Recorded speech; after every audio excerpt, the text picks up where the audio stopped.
Je suis Valérie Guillard, donc je suis professeure à l'Université de Montpellier. Je suis coordinatrice du projet de recherche européen, donc l'acronyme c'est GLOPAC. J'appartiens à l'UMR IAT, Ingénierie des agropolymères et technologies émergentes, et mes activités de recherche sont dans le domaine de l'emballage alimentaire durable. Alors ce projet, il est né en 2016 d'une idée et puis également d'un appel d'offres européen qui est paru à ce moment-là avec tous les mots-clés propres à nos activités de recherche autour de la réduction des pertes et gaspillages alimentaires, le développement d'emballages biosourcés, biodégradables, donc alternatifs au plastique conventionnel, emballage actif, emballage intelligent, etc.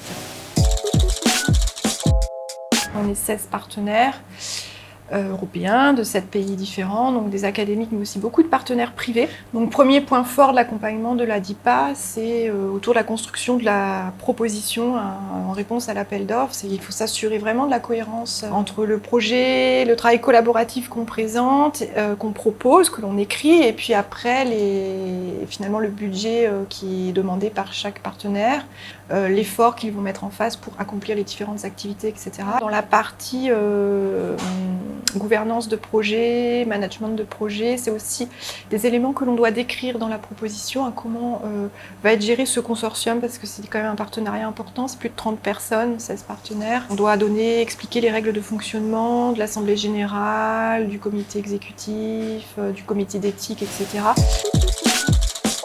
Alors un deuxième point fort de l'accompagnement de la DIPA, c'est vraiment tout ce qui est gestion de la propriété intellectuelle et la protection des données au sein du consortium. Donc dans la proposition que l'on dépose à l'Europe, en fait, on doit dire comment on va gérer ces aspects-là.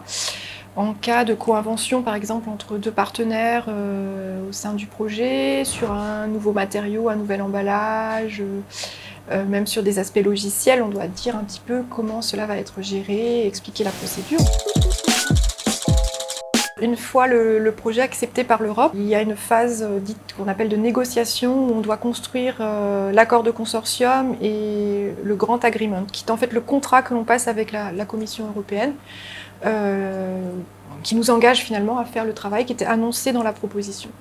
Voilà, donc là il y a une phase de rédaction de cet accord de consortium qui est soumis à l'ensemble des 16 partenaires.